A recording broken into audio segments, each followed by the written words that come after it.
Olá para você, telespectador internauta, seja bem-vindo ao Câmara em Pauta.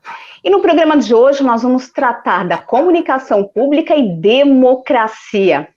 Em um cenário que nós vivemos hoje de evoluções tecnológicas que culminaram em mudanças de comportamento com relação à comunicação, em que autoridades utilizam lives para se comunicar com o público e também a população utiliza as redes sociais para conversar diretamente com os seus representantes e as fake news que navegam no mundo virtual. Qual que é o papel da comunicação pública nesse cenário de tantas mudanças? E também, qual que é a importância da comunicação pública para a consolidação da democracia? O nosso foco no programa de hoje vai ser comunicação pública na radiodifusão pública. Especificamente, vamos tratar da radiodifusão pública, por quê? Porque é um setor que depende de concessão pública, que é uma permissão que o governo federal concede para a transmissão de sons e imagens.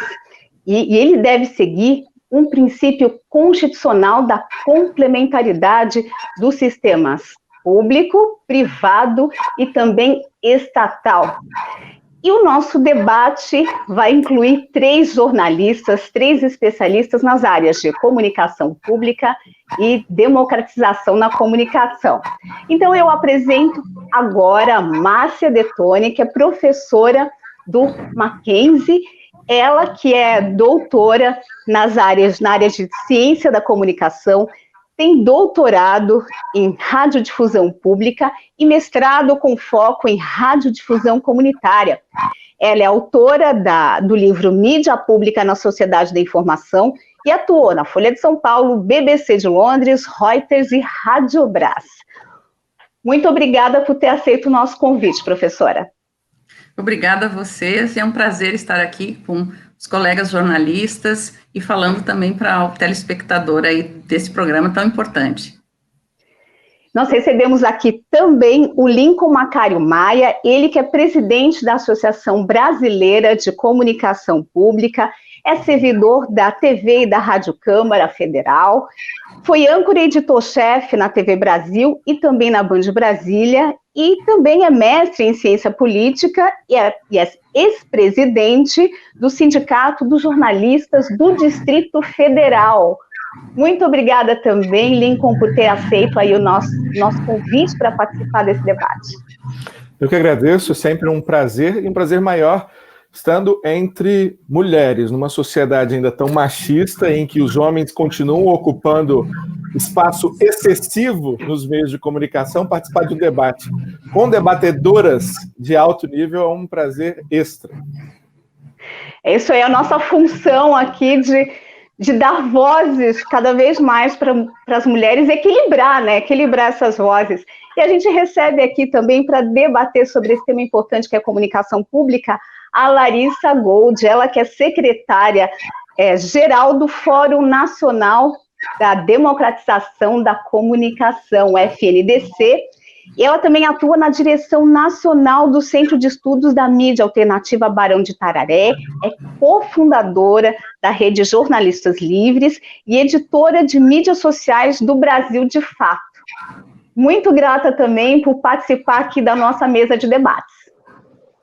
Muito obrigada pelo convite também, e aí, já entrando no debate, essa função também da paridade e da representatividade, que também é uma coisa muito importante da comunicação pública, muito bom estar aqui participando desse debate com todos vocês.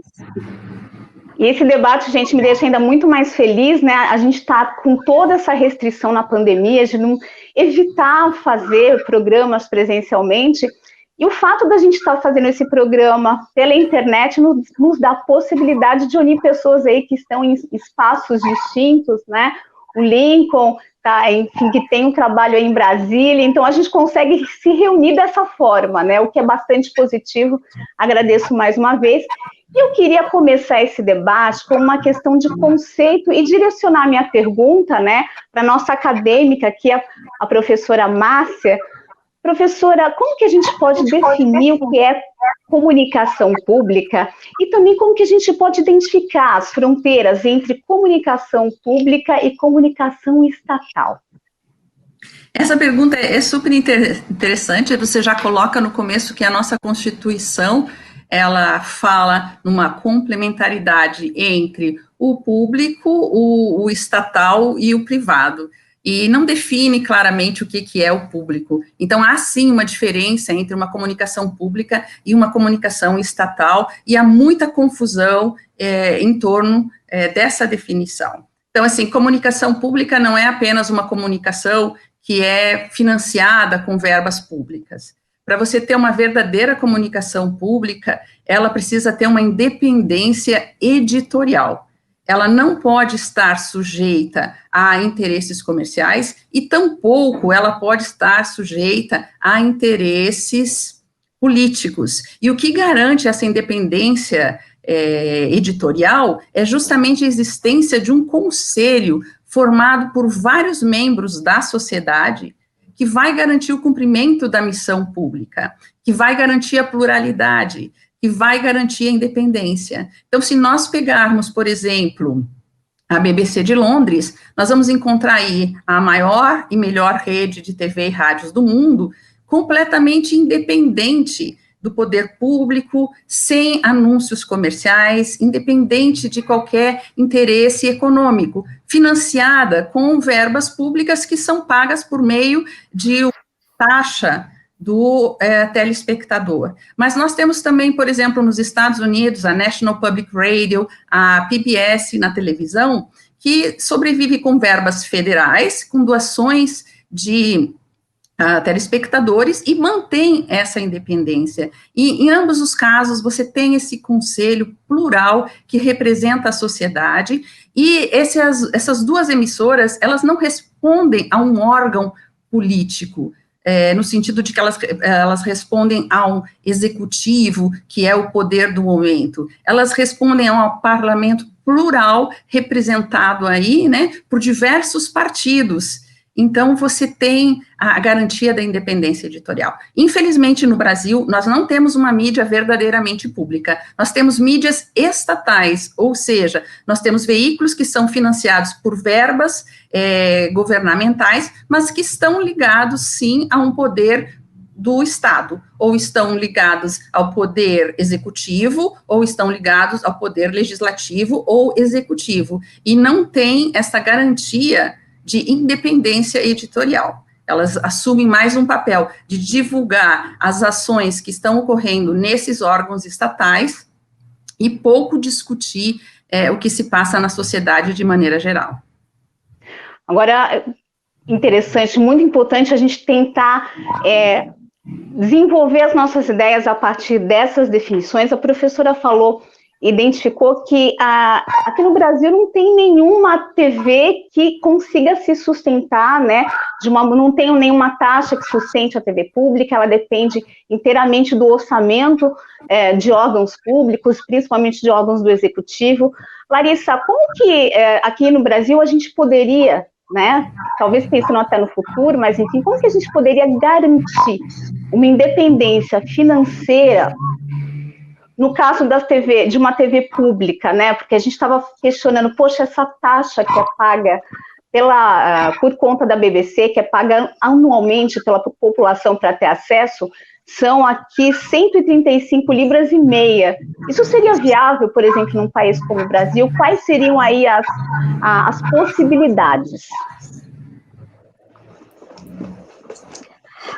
Eu acho que, assim, a população, a partir do momento que ela entende também a importância de você da manutenção de uma comunicação pública e verdadeira, eu acho que sim, isso seria possível. Obviamente, a gente defende sempre, quando a gente fala de tributação especificamente, uma tributação que deveria ser pensada de forma correta, né, porque a gente sabe que no Brasil é um país muito desigual, então essa tributação deveria ser pensada de uma maneira que ela não acabasse aprofundando ainda mais desigualdades, mas, pelo contrário, ajudando a reduzir elas, uma vez que uma comunicação pública verdadeira, que cumpra essa função social, ela vai ajudar, inclusive, a fazer denúncias do próprio governo, né, que, como a professora mesmo disse, quando a gente tem uma emissora pública que ela é financiada pelo governo, em alguns momentos esses interesses, eles acabam se indo de encontro, né, então como a gente vai fazer uma fiscalização do governo, se o governo é o próprio financiador?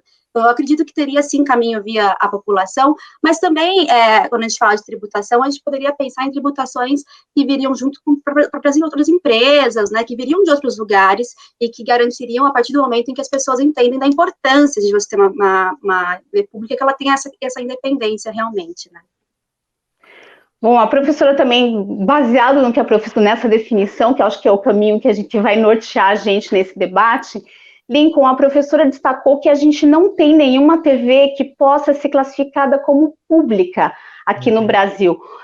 Existem TVs aqui que podem se aproximar dessa ideia de uma TV pública? E temos exemplos, porque a gente precisa de uma saída, né? A gente está falando sobre comunicação pública com esse interesse público. Uhum. É claro que a gente tem uma série de outras, de emissoras, né, que fazem um serviço de comunicação para o público geral. Explica para a gente como que a gente pode entender como as pessoas, nós, né, que estamos ligados em comunicação, com esse interesse público, como que a gente, enfim, existem saídas para a comunicação pública aqui no Brasil, emissoras que se aproximem disso?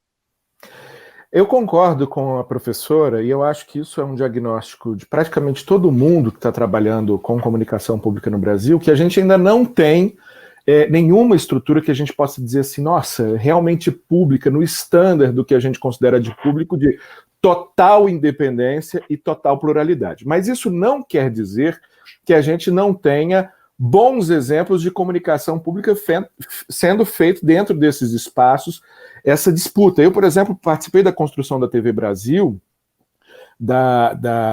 eu fui o primeiro âncora da TV Brasil, inclusive, um dos primeiros âncoras do Jornal Matutino, e a gente tinha uma disputa ali tão grande, às vezes, numa redação muito plural, que às vezes, para não parecer chapa branca, algo do que se acusava muito a TV Brasil à época, ela acabava sendo chapa preta.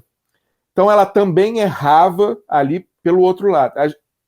Eu trabalho já há 10 anos na comunicação da Câmara dos Deputados, na SECOM, e eu garanto para vocês que lá a gente consegue fazer muitas coisas de comunicação pública, mas também muitas coisas de comunicação estatal. O que garante, por exemplo, a possibilidade de se fazer comunicação pública dentro de um aparelho estatal, como é o caso da TV Câmara? Primeiro, é o fato de que você está subordinado a um grande conselho. Nós já temos há 2 anos um conselho de comunicação, um conselho consultivo, que está apenas se consolidando ainda. O FNDC, inclusive, tem uma representante dentro desse conselho, mas nós temos um conselho maior, muito plural, que é o plenário.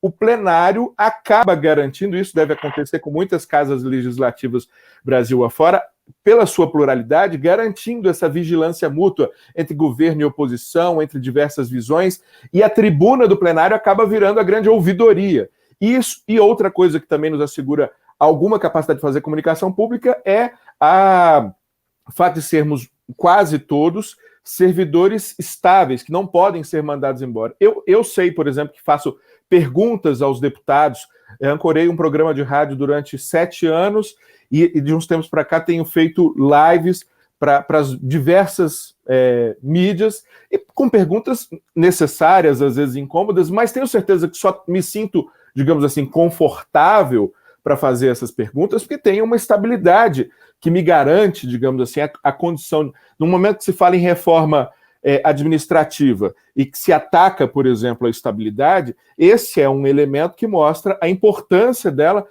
para o desenvolvimento de uma atividade que tem o público, que tem o cidadão como seu objetivo único. E a ABC Pública nasceu, em boa medida, para tentar levar esses cânones, para distribuir, para discutir esses cânones com toda a categoria em todo o país, porque a gente sabe que também não é só a letra da lei que resolve isso, tem um pouco de cultura organizacional, tem muita coisa complexa, mas o que eu posso dizer é que a gente tem no Brasil inteiro gente que já conseguiu dar o salto do patrimonialismo para o institucional e muita gente que está conseguindo dar o passo do institucional para o verdadeiramente público.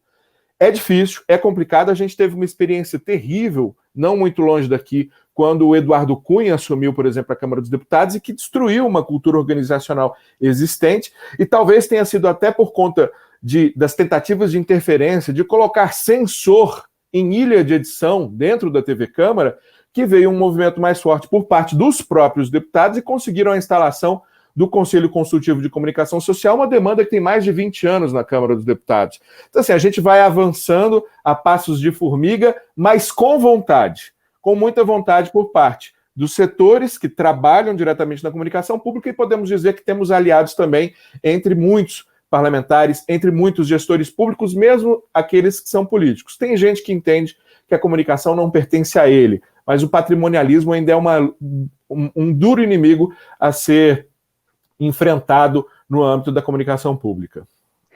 Olha, Lincoln, eu também, né, como apresentadora, repórter da TV Câmara aqui de Guarulhos, a gente também sente isso, que fica muito mais fácil para a gente, que já estamos num ambiente de posições e opiniões dissonantes, plurais, são diversos partidos com diversas, enfim, ideologias, e a gente está expressando isso o tempo todo. A gente também tem uma tribuna livre, as audiências públicas, onde a população também tem o seu lugar ali para poder debater esses temas tão importantes. Então, a gente acaba tendo oportunidade de, em vários momentos, conseguir efetivamente fazer uma comunicação pública.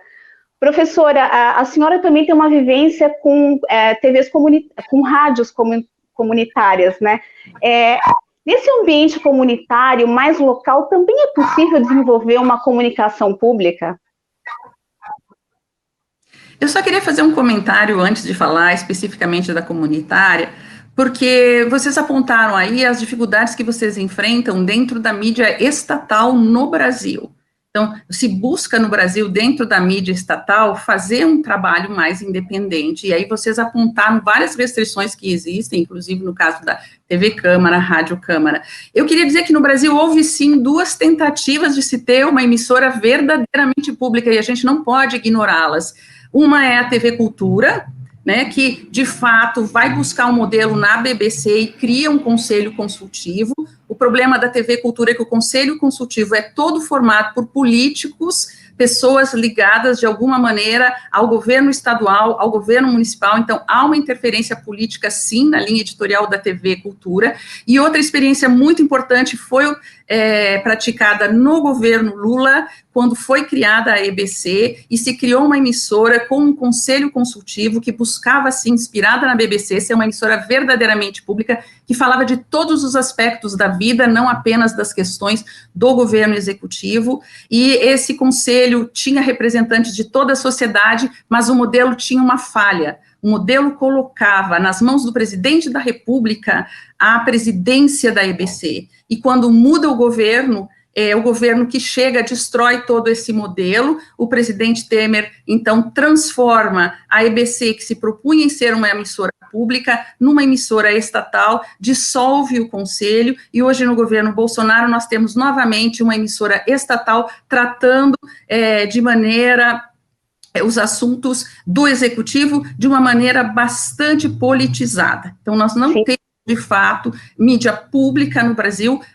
Tivemos tentativas que não estão funcionando, e assim, claro, a luta, né, que nós vemos aí, que vocês citam dentro das emissoras estatais. Em relação à comunicação comunitária, ela é basicamente emissoras de rádio, algumas de televisão, que têm a missão de falar sobre a comunidade, para a comunidade e feita pela comunidade. Só que nós não temos modelos de mídia comunitária no Brasil, e o que nós vemos são várias emissoras comunitárias replicando a programação comercial, tocando músicas comerciais, repetindo programas de entretenimento, sem um foco realmente no serviço público, um foco na pluralidade de ideias, um foco no debate. Então, é preciso avançarmos muito também na questão da radiodifusão comunitária, mas já é importante o fato de termos uma lei que garante a existência da radiodifusão comunitária. Bom, gente, a gente chegou aqui no momento, né, passamos um pouquinho do nosso tempo aqui no primeiro bloco, mas é muito importante trazer essas observações que a professora trouxe e fez sobre as possibilidades de TV pública que nós já tivemos. E a gente vai aprofundar sobre esse assunto e também sobre as rádios comunitárias, que eu vi que a Larissa que está louca para falar sobre esse assunto. A gente vai fazer isso mais no segundo bloco. A gente volta daqui a pouquinho com o nosso debate.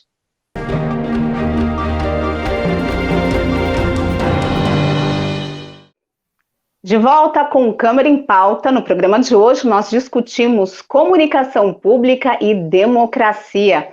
E nós temos 3 convidados, entre eles a professora Márcia Detoni, ela que dá aulas no Mackenzie, aulas de jornalismo no Mackenzie, e tem mestrado e doutorado nas áreas, né, com foco em comunicação e radiodifusão pública.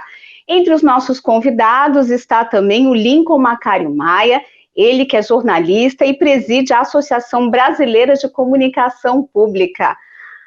Está também com a gente a Larissa Gold, ela que também é jornalista, é secretária-geral do Fórum Nacional pela Democratização da Comunicação, FNDC. A gente terminou o bloco anterior falando das tentativas de se fazer comunicação pública no país e também falando do papel das rádios comunitárias no trabalho de desenvolver a comunicação pública. A professora falou, inclusive, das limitações, que tem muita interferência, né, do que é feito nas rádios comerciais dentro dessas emissoras comunitárias. Larissa, conta pra gente, né, qual tem sido esse papel, como são essas interferências, né, de rádios e TVs comerciais na comunicação aí produzida de maneira comunitária. Primeiro falar, antes de uma retomada, a gente também falou dos conselhos, né, e como a gente defende muitos conselhos, como a própria professora já falou no bloco anterior, que quando mudam-se os governos, né, ou então existe uma tentativa de interferência nessa comunicação pública, o primeiro alvo são sempre os conselhos, né, porque, mais uma vez, a gente defende, a gente entende que a participação, que o controle social, de verdade, é a única coisa que vai garantir a idoneidade da comunicação pública, então ficar muito atenta. E aí a gente falou muito da questão também da interferência dos políticos, mas também a gente não pode esquecer, nesse governo especificamente, a interferência da ala militar, né, na EBC hoje a gente tem 7 militares que estão em cargos de alto comando, e quando a gente fala de censura ou coisas aí, são histórias que batem à nossa porta e que a gente tem que ficar sempre muito atento, e os conselhos e o controle social é muito importante nesse caso, né. E aí, para voltar, então, nessa questão das rádios comunitárias, a gente acompanha algumas rádios, né, algumas associações de rádios comunitárias que acompanham a FNDC. A FNDC, para quem não conhece, é um fórum que ele é nacional e ele reúne entidades, centenas de entidades em todo o Brasil, não necessariamente só entidades ligadas à comunicação, porque isso é muito importante, né, então a gente tem a Abraço, que é a Associação de Rádios Comunitárias que faz parte, mas a gente também tem sindicatos, entidades outras, porque a gente percebe que justamente esse controle social, né, ele vem da importância da pressão que a gente faz quando as pessoas, todo mundo entende a importância de defender uma comunicação pública. E aí, nas rádios, eu ia falar que é muito verdadeiro isso, e existem algumas questões que a gente encara nessa questão das rádios comunitárias, que são, além de uma formação mesmo, que às vezes existe uma questão das pessoas quererem mesmo consumir esse conteúdo, que é um conteúdo mais comercial, mercadológico, existe também o que a gente acompanha nas rádios, uma limitação financeira, né?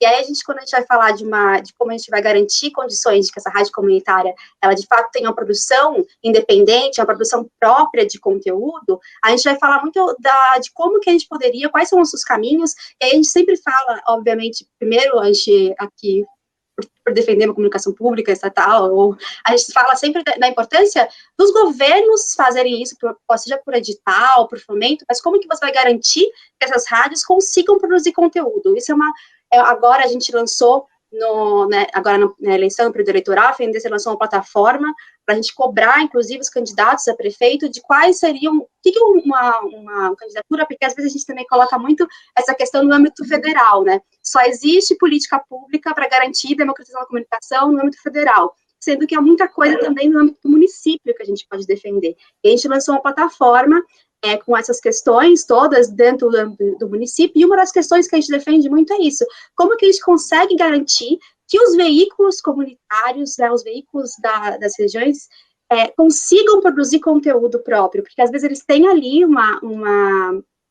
eles têm um canal para fazer isso, mas eles não têm condições financeiras ou formação técnica para produzir isso. Então, isso também é um gargalo que a gente entende ali dentro da rádio comunitária, né? E isso é muito importante a gente levantar, que isso também é uma coisa que é importante para a gente conseguir ter uma comunicação pública e democrática.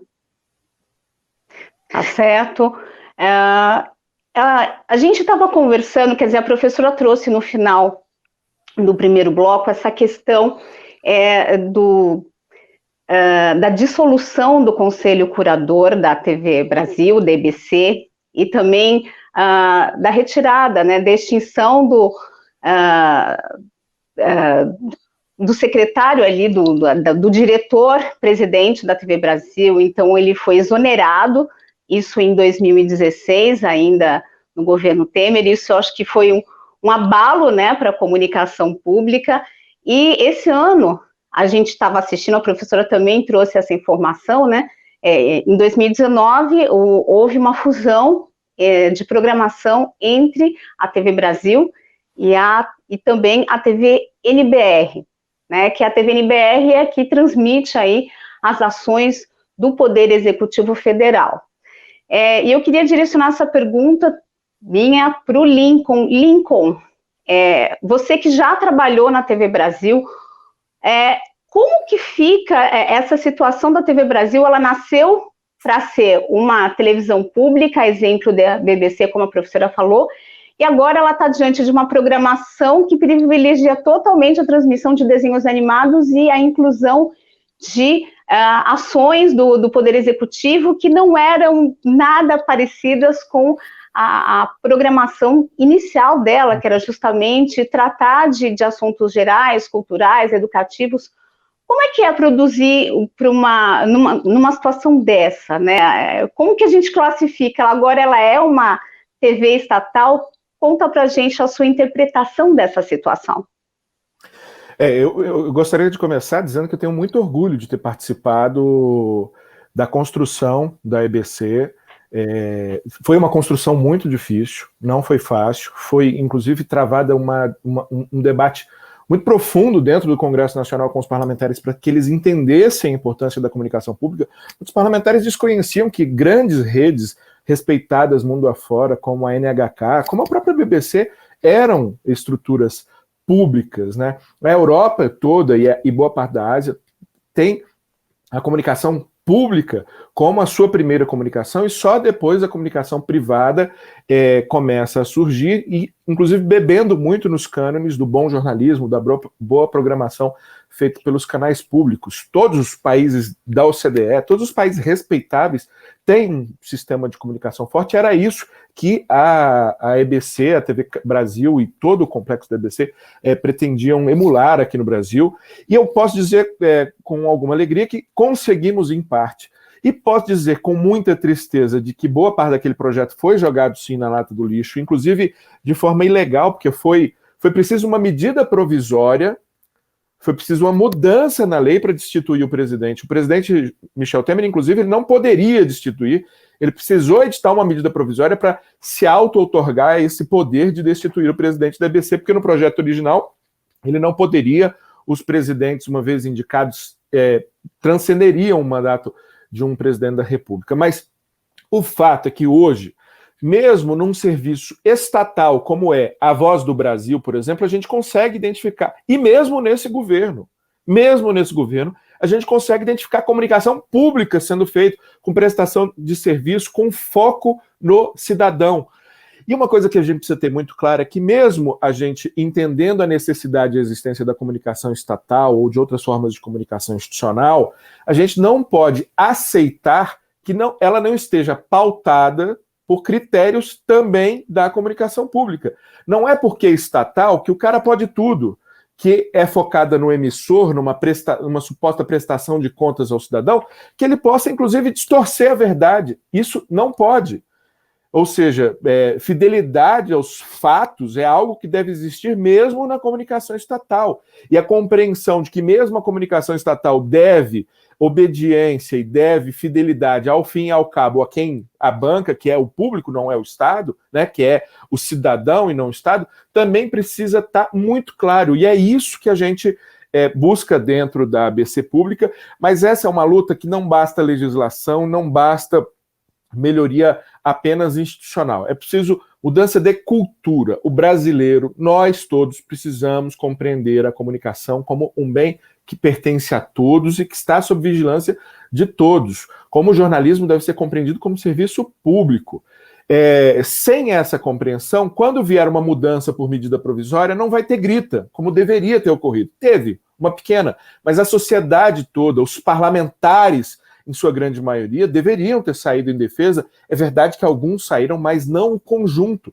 O Congresso aprovou uma legislação e viu essa legislação ser mutilada por uma medida provisória.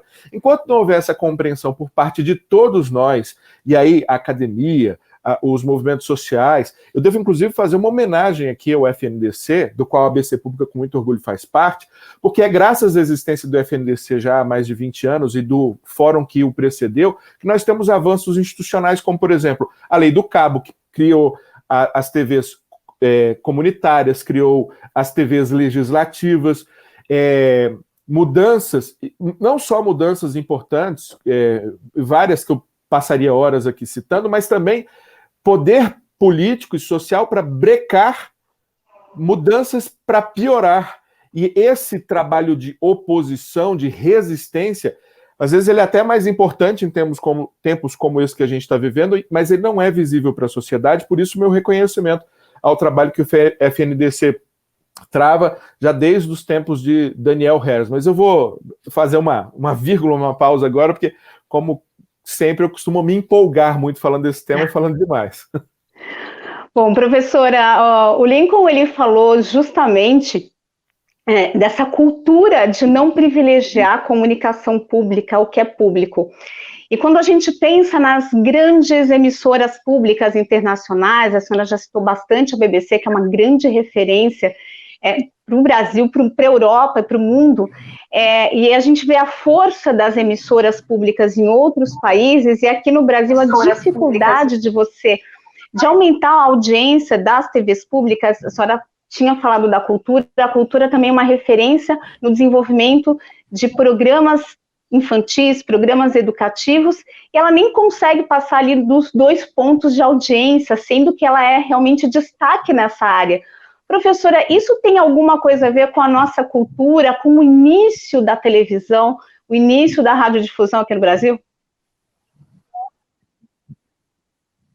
Eu acho que algumas coisas precisam ser ditas claramente. Eu acho que a primeira coisa que a gente precisa dizer é que a mídia privada não quer uma mídia pública forte no Brasil. A mídia privada não quer concorrência e ela vai tentar destruir qualquer iniciativa que leve ao surgimento de uma mídia relevante e que possa atrair a audiência e que possa fazer competição. Então, se a gente for citar a TV Cultura, quando o Castelo Rá-Tim-Bum começou a explodir, fazer sucesso, há toda uma articulação da mídia pública, da mídia privada junto aos políticos que comandam essa mídia estatal, pública, para que o programa saia do ar, para que não haja recursos para os programas. Então, é feito um esforço enorme para que não haja recursos nas emissoras públicas, para que elas não representem concorrência e não representem mudança de visão de mundo por parte do público.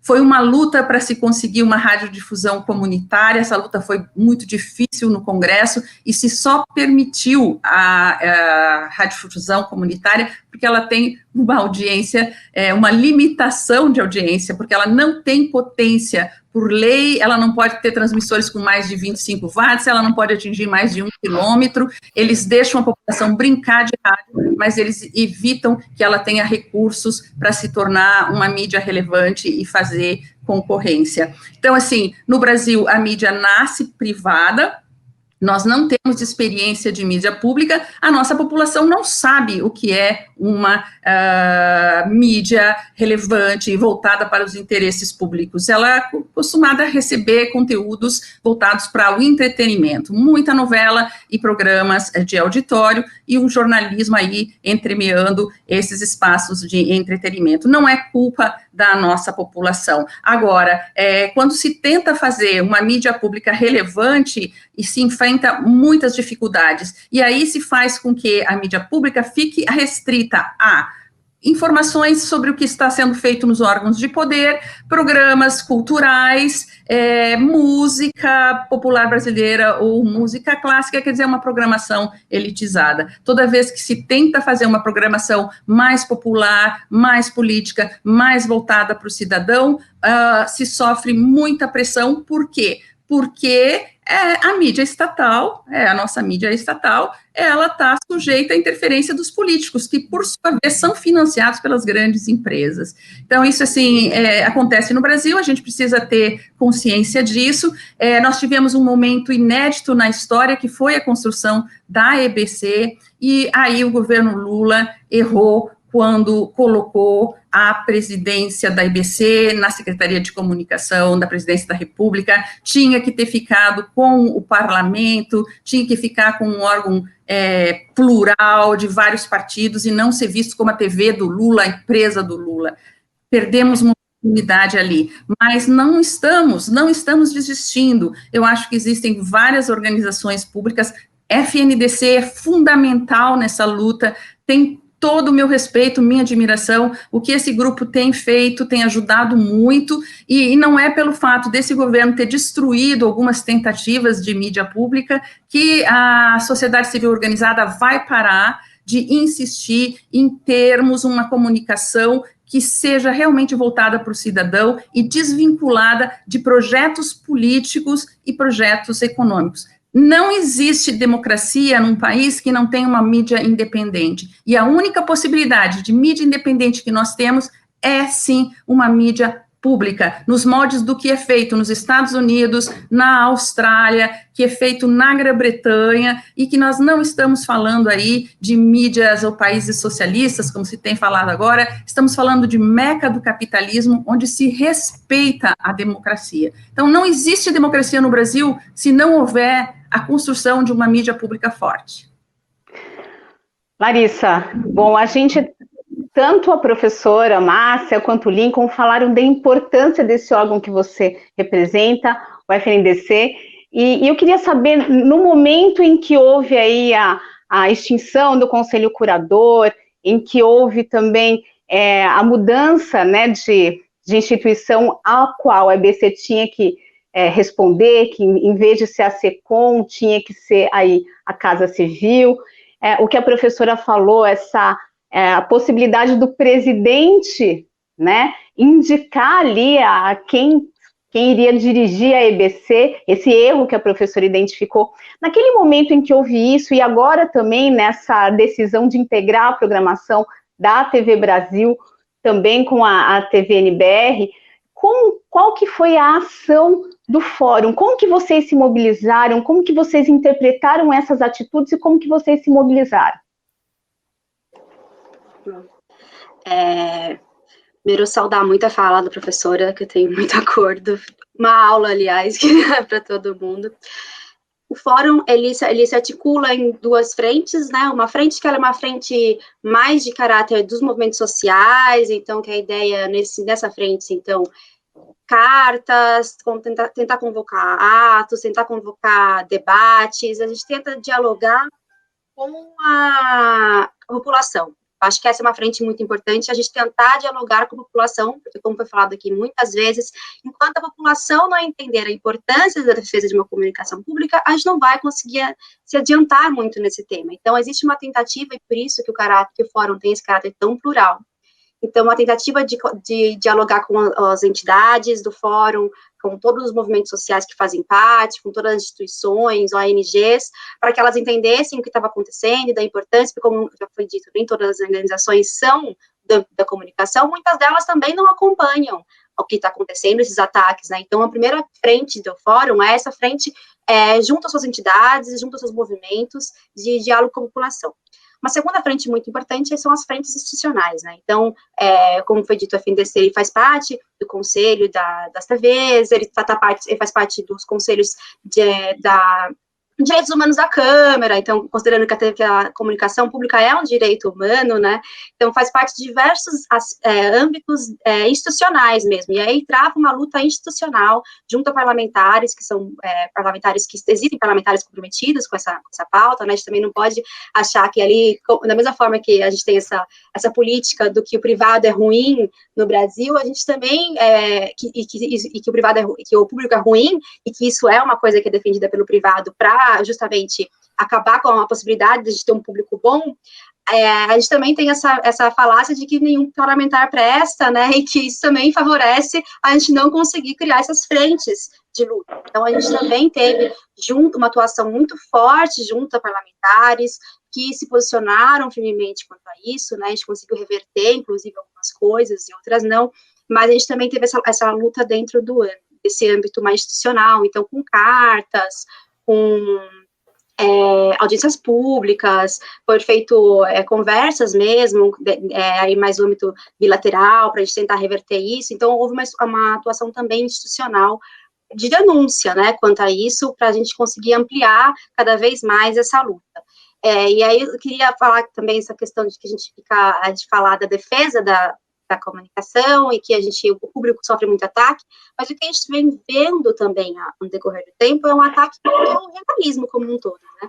Então, isso é uma atuação que a gente tem feito também muito forte dentro do fórum, a gente tem uma campanha desde 2014, 2015, tem uma Calar Jamais, que é contra a censura, porque a censura vem vindo de várias formas, de vários governos, diferentes, né, não só no federal, mas em alguns estados, violência contra profissionais da comunicação, e o que a gente vê é que, mesmo dentro da comunicação privada, a comunicação privada que tenta fazer uma comunicação que seja um pouco mais idônea, ou que tenha algum compromisso com alguma questão, ela acaba sendo cada vez mais deslegitimada, né? Então, a gente perde espaço da comunicação pública e mesmo dentro da comunicação privada, a gente cada vez mais, da mesma forma que já foi tirada a credibilidade do público, que é tirar a credibilidade da política, agora tenta-se tirar a credibilidade do jornalismo como um todo, né? Então, a gente entra numa nuance ali muito difícil, que é mais uma luta que a gente tem que traçar ali dentro do fórum. Tá certo, então a gente vai continuar o nosso debate no próximo bloco, vamos falar aí sobre a importância da comunicação pública, na consolidação da democracia, como que a gente pode fazer isso acontecer, né? Mas a gente continua discutindo no próximo bloco, e você que está acompanhando o programa, não sai daí.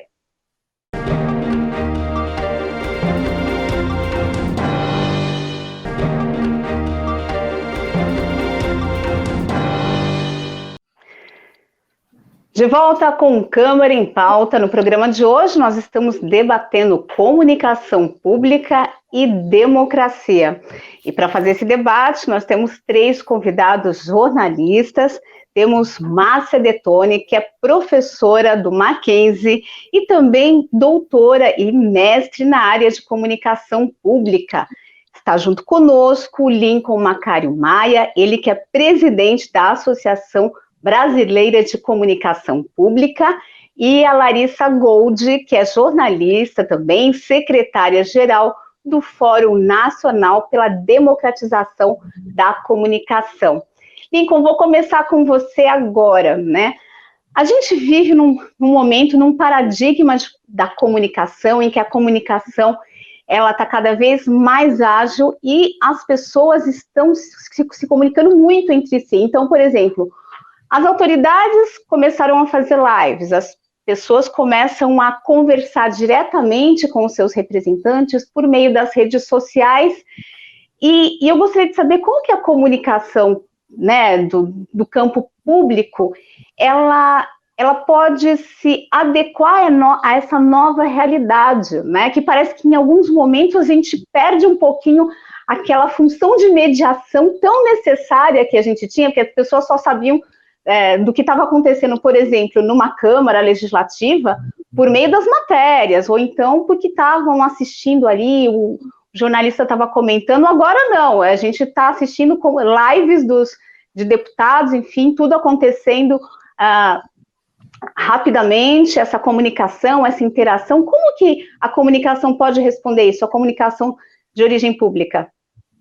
Pois é, são muitos desafios. A gente já teve um desafio no passado que era como dar pluralidade, né, para a comunicação como um todo. Agora a gente está quase vivendo um excesso de pluralidade, e aí é que o nosso trabalho de mediação, de curadoria, se torna ainda mais importante, que é ajudar as pessoas a navegarem nessa selva enorme de informação e de desinformação, que é talvez o grande desafio. Mas eu queria tocar num desafio, em dois desafios específicos também da comunicação pública, que dizem respeito a acesso. E duas formas de acesso. Primeiro, o seguinte, a gente está tendo uma comunicação cada vez mais mediada pela internet. É necessário que exista ali o emissor e o receptor com o seu celular na mão, porque se emite também cada vez mais por celular, mas, além de tudo, é necessário que exista a banda. E nós, a conexão, e nós estamos num país em que 60% das pessoas ainda usam um celular pré-pago, que acabou ali aquela meia dúzia de crédito que a pessoa tem, ela fica refém de só ter comunicação pelas vias que a operadora quer. No caso, o Facebook, o WhatsApp, muitas vezes, ou seja, perde-se a pluralidade. Então, uma necessidade urgente que a gente tem é de como garantir que as pessoas vão ter acesso total a esse universo de informações. É por isso que a ABC Pública ajudou como consultora e é uma entusiasta de um projeto de lei que está no Congresso, o 619 de 2020, que é de autoria do Conselho de Comunicação, Conselho Consultivo de Comunicação da Câmara, ou seja, tem deputado do PT, do PSL, do PSDB, todo mundo junto na mesma direção, dizendo o seguinte, olha só, o que for público tem que ter tráfego gratuito. É exemplo do que a gente já tem no cabo, mas muito restrito, de TVs públicas terem, digamos, os canais no cabo. O cabo está deixando de existir, e aí como é que a gente vai fazer? As pessoas vão continuar tendo acesso à internet apenas por aquelas vias que a operadora permite? Então é fundamental a gente ter iniciativas como essa, de que o que for de conteúdo público, imagine, as crianças, as prefeituras não iam estar precisando agora contratar pacotes de dados a peso de ouro para que as crianças tenham aulas em suas casas durante a pandemia, se a gente tivesse um direito como esse garantido. E o tráfego de dados públicos, no conjunto dos dados que trafegam pela internet, é ridículo, não chega a 5%. Pra você ter uma ideia, pornografia consome 25% da banda de internet no Brasil e o número é parecido no mundo. Agora, o segundo acesso necessário é que não basta a pessoa ter o celular, ter a banda, mas ela assistir, por exemplo, a TV Câmara, a TV Cultura, ou seja lá o que for, e não entender. E a gente precisa fazer cada vez mais uma comunicação clara, simples, fácil, porque isso também é democratizar a comunicação. Então a gente precisa cada vez mais rever a nossa linguagem, nos debruçar sobre a nossa linguagem, pensar formas criativas de se comunicar e dar combate às formas muito criativas que existem do lado de fora, mas algumas não só criativas, mas aquelas que apelam para os sentimentos mais, digamos assim, arraigados, às vezes mais animalescos. E aí, para que a gente consiga dar combate para fake news que apelam, às vezes, para as nossas raivas, para as nossas frustrações, só comunicação muito criativa. Esse é talvez um dos grandes desafios que nós, como comunicadores, temos. A ABC Pública se propõe a fazer esse debate, é por isso que convida sempre todo mundo que está nesse ofício para discutir com a gente como a gente resolve esses dois desafios que eu coloquei e os muitos outros que existem. Larissa, bom, a gente está conversando aí sobre esses desafios, né, que o Lincoln acabou de falar, de comunicação pública em meio de falta de acesso, né, e em meio de tornar a comunicação pública mais clara, né? Você que tem esse trabalho de pensar sobre democratização da comunicação, como que você enxerga esse momento que a gente está vivendo, né? Uma pluralidade enorme de plataformas de comunicação, as pessoas sendo autores, produtoras de conteúdo, independentemente de formação, né? Todo mundo pode ser produtor de conteúdo. Como que isso, todo esse cenário, ele se comunica com a questão da democratização da comunicação? Muito acesso, mas ao mesmo tempo um acesso desregrado significa democratizar a comunicação ou não? Vamos lá. Primeiro que tem, se eu não me engano, Pascoal Serrano, ele fala que uma forma de censura também é muita informação, né? Que se antes você cortava a informação, hoje em dia você joga muita informação, e aí muita informação mentirosa, por vezes, e que isso também é uma forma de censura, porque você não consegue ter acesso à informação. E eu acho que tem duas coisas nisso que a gente tem que falar. Primeiro que é positivo muitas pessoas produzirem conteúdo, eu acho que isso é uma coisa que a gente não pode tirar o mérito. E mesmo na produção de conteúdo, a gente sempre alcança, a gente tem um gap aí muito grande, que a gente debate muito dentro do âmbito da democratização da mídia, e aí, especificamente, também isso se reproduz. Isso era uma coisa muito da radiodifusão, e aí, quando chega a internet, a gente acredita que isso melhora, mas a verdade é que a gente percebe que isso, na verdade, também se reproduz na internet, que é a concentração dos meios dentro de algumas empresas. Quer dizer que muita gente produz conteúdo, mas não quer dizer que essa distribuição de conteúdo também é feita de maneira equilitária, né? Então, não é equitário isso, né? As pessoas não estão recebendo as mesmas coisas. Então, a gente também tem que ter esse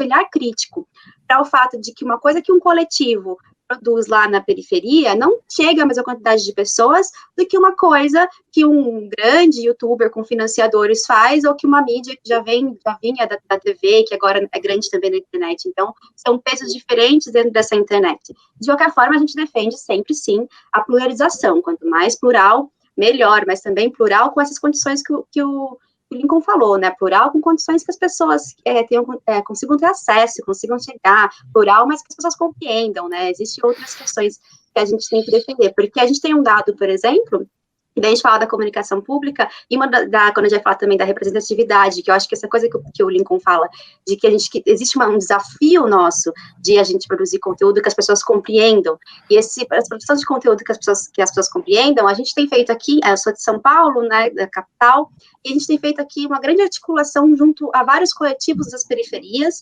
e eles falam muito de como eles não se sentem representados nesses espaços, né, então como que a gente dialogaria com eles? Isso é um debate, mas quando a gente vai para o âmbito nacional, a gente tem um dado do último Atlas da Notícia, que mais de 60%, se eu não me engano, 62% dos municípios não têm uma mídia própria. Então, eles também são reféns de WhatsApp, desse conteúdo, dessas coisas que estão chegando lá, dessa internet que né, de um conteúdo que não tem muita apuração, né, de quanto à sua idoneidade. E ficam reféns também de mídias, de TVs que vão sempre nesse eixo Rio-São Paulo, né, a gente aqui é beneficiado sobre isso, mas essas cidades, que a grande maioria são cidades que não estão nesse eixo Rio-São Paulo, elas muitas vezes não têm nem um conteúdo que diga sobre a sua realidade, isso também é uma luta nossa, né, acho que o Lincoln queria falar. Não, eu só citar que são os chamados desertos informacionais, né, que é cada vez mais pesquisados no Brasil e mais desafiadores para o país que tem a desigualdade que tem e o tamanho que tem, né? Exatamente. E aí a gente percebe, esse debate daí em relação à internet, era um debate que a gente já vinha há muito tempo trazendo, principalmente da qualidade dessa internet, porque as pessoas falam, mas imagina, já passa de 80% das pessoas conectadas, mas conectadas como, né? Conectadas com que condições, que celular, que internet, né? Isso é uma coisa muito importante de pegar, e na pandemia, a gente percebeu isso muito mais, porque a gente ficou refém dessa tecnologia, e o que a gente percebe como isso é a defesa do direito à internet. Ele é uma defesa de um direito humano, um direito elementar na situação, porque muitas das coisas que a gente precisava, por exemplo, as pessoas que estavam no meio da pandemia precisam ter acesso ao auxílio emergencial, precisavam de internet. Ou fora da pandemia, se você quer ter acesso a outros direitos, como, por exemplo, o FIES, você tem que estar conectado. Vários outros direitos, hoje em dia, já são condicionados a ter uma internet. Então, como que a gente condiciona as pessoas a terem acesso aos seus direitos a uma internet se a gente também não está fornecendo essa internet que a gente quer para eles, né? Então, eu acho que é uma luta, a luta pelo acesso à internet, hoje em dia, é uma luta muito importante, realmente. Né? É uma luta por direitos. Professora, a gente falou, enfim, a gente traçou vários aspectos de democratização, desde democratização do acesso à internet, a democratização de conteúdo, que perpassou todo o nosso debate. Eu queria que a senhora aí, né, como acadêmica, fizesse uma síntese, né, dessa importância do papel da comunicação pública na democracia, e por um lado, né, a gente percebe também a importância da democracia para sustentar a comunicação pública. Eu queria que a senhora fizesse aí uma análise desse importante papel da comunicação pública para consolidar essa democracia nossa. Certo, eu acho que, como vocês bem colocaram aí, o Brasil sendo um país com tanta desigualdade social, nós temos alguns desafios, que é a inclusão digital, né, vocês colocaram muito bem. Eu acho que tem um outro elemento importantíssimo nesse momento histórico, que é a alfabetização midiática, que é uma ação que deve ser feita na educação, para mostrar aos jovens, às novas gerações, como é que se dá esse processo de comunicação, como é que são feitas as fake news, como que a gente procura uma informação correta, precisa. Isso é muito importante que ocorra, que seja introduzido no currículo das escolas, essa alfabetização midiática, e já há várias ONGs e grupos trabalhando nisso, mas precisamos ampliar isso, assim, para uma rede municipal, estadual de ensino. Em relação a esse momento de fake news, de desinformação, o jornalismo, ele nunca esteve tão necessário, tão importante quanto nesse momento. E nós precisamos de informações críveis, precisamos de informações bem apuradas, precisamos de informações relevantes para podermos atuar no nosso dia a dia, fazermos escolhas. Então, o jornalismo, ele é fundamental nesse momento. A grande questão que se coloca, e eu coloco isso especificamente no Brasil, é se o jornalismo brasileiro está atendendo essa necessidade. Se o jornalismo brasileiro está cobrindo apenas setores que interessam aos grupos de mídia, que interessam aos grupos de poder. Se o jornalismo brasileiro tem uma pauta ampla, que inclua todas as necessidades e aspirações da sociedade. Me parece que não. Essa é uma crítica que tem sido feita não só por mim, mas por analistas, estudiosos e pela própria população. Então, se o jornalismo brasileiro não está fazendo isso, porque tem interesses privados, políticos, econômicos, e distorce, sim, muitas vezes a cobertura, então nós precisamos de uma mídia pública independente, que pense no interesse público, que não esteja comprometido com A, com B ou C, mas que esteja comprometido com o desenvolvimento da nossa sociedade. E isso no Brasil nós não temos. E nós precisamos construir isso. No exterior isso já existe, mas no Brasil é muito complexo por conta da força que grupos econômicos, que grupos midiáticos têm sobre os nossos políticos, sobre o nosso Congresso, sobre os espaços onde são tomadas as decisões. Inclusive, nós temos já empresas de telefonia, né, de conteúdo digital, que já pagam uma taxa que poderia ser empregada na mídia pública, mas são criados vários empecilhos para que esse dinheiro nunca chegue. Então, a nossa mídia pública, infelizmente, e aí vou falar da mídia do campo público, que inclui a rádio comunitária, a rádio estatal, ela não tem os recursos necessários para fazer uma cobertura sobre os grandes problemas da sociedade. Ela vai falar de algumas questões de cidadania, ela vai falar, sim, do que se debate na Câmara, no Congresso, no Executivo, mas ela não vai enfrentar grandes temas com mais pujança, né, como reforma agrária, questões ambientais, desigualdade racial, né, todos os problemas sociais que nós enfrentamos na área da saúde, privatização do SUS.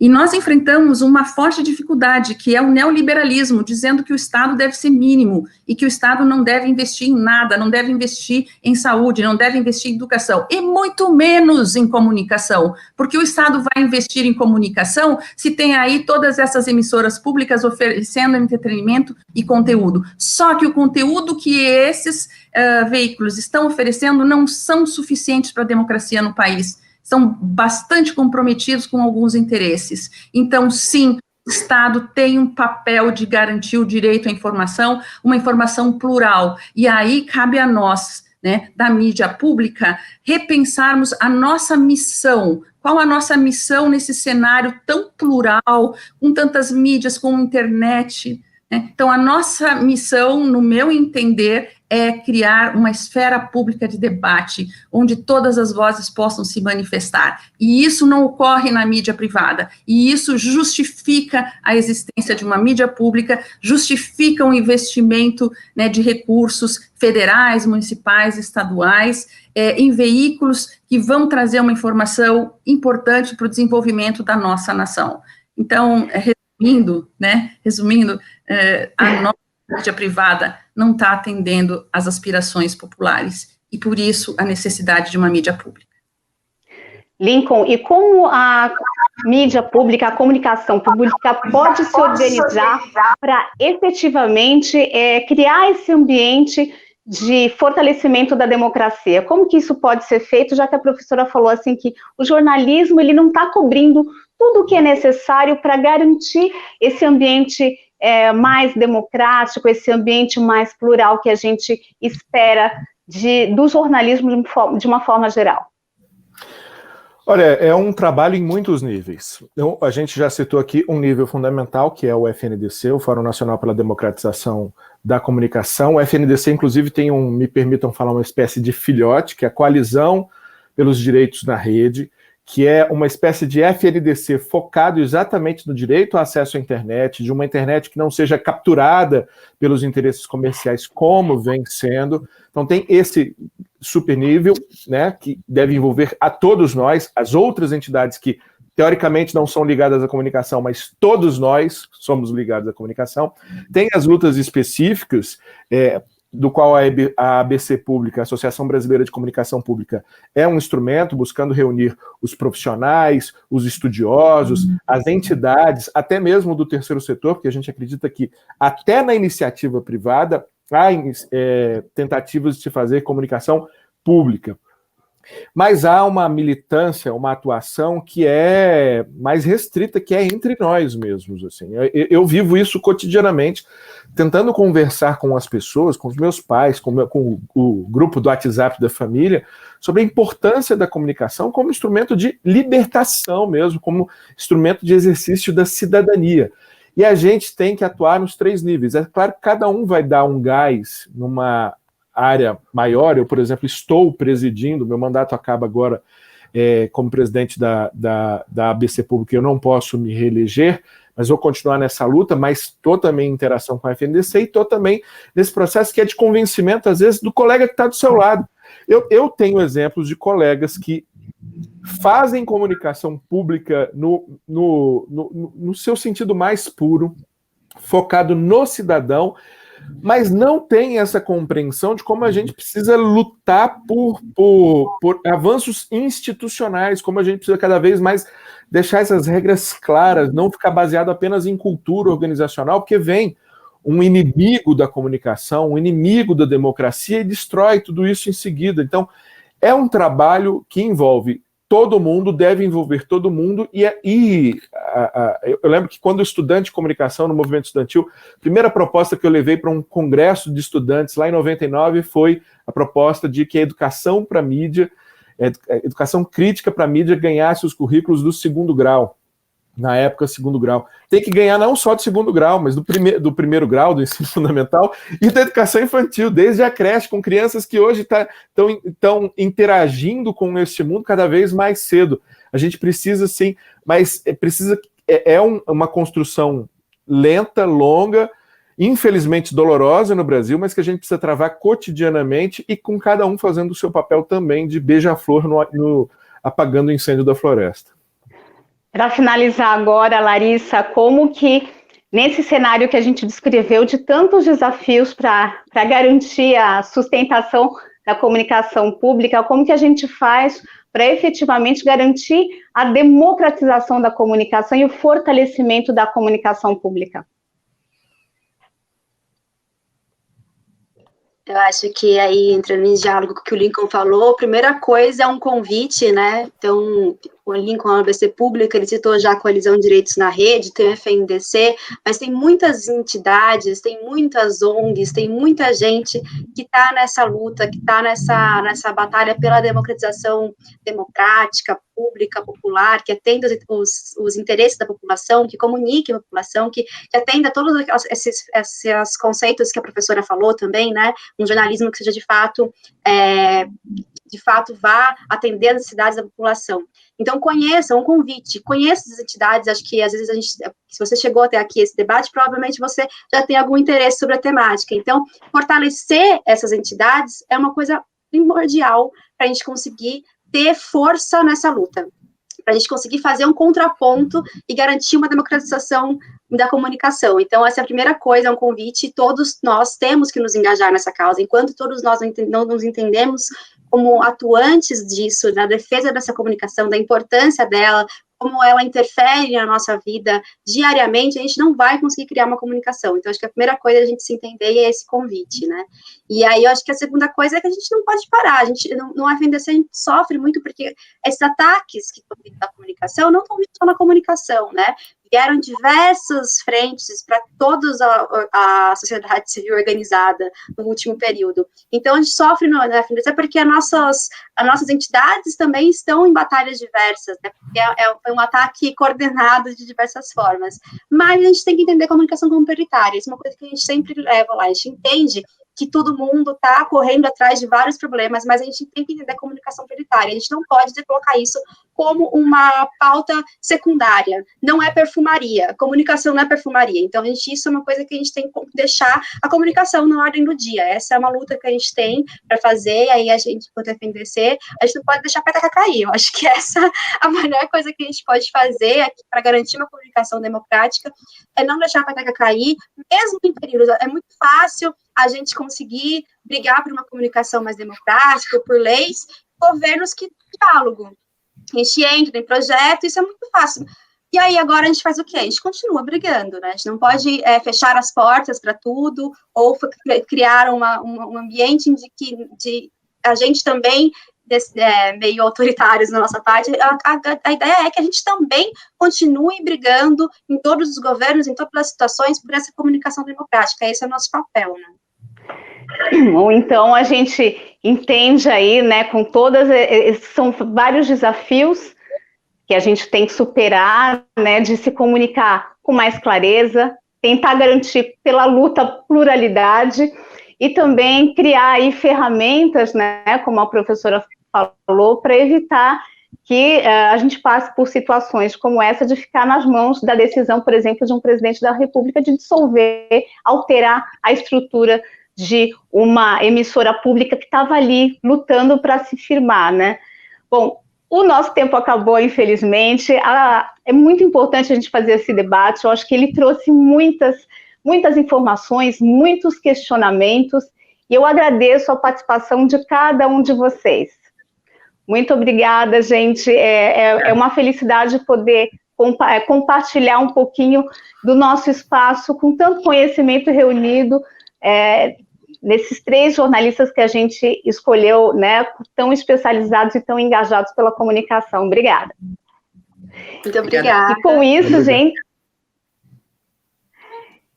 E com isso, a gente encerra o programa de hoje, esperando que a gente consiga cada vez mais desenvolver uma comunicação de qualidade, não só aqui na TV Câmara Guarulhos, como na TV Câmara Federal e nas várias possibilidades que a gente tem de conversar com o nosso público. Muito obrigada, então, e ficamos aqui esperando que a nossa audiência, né, faça as suas observações, as suas críticas, no nosso e-mail, que é câmaraempauta@guarulhos.sp.leg.br. Então, gente, obrigada e até a próxima.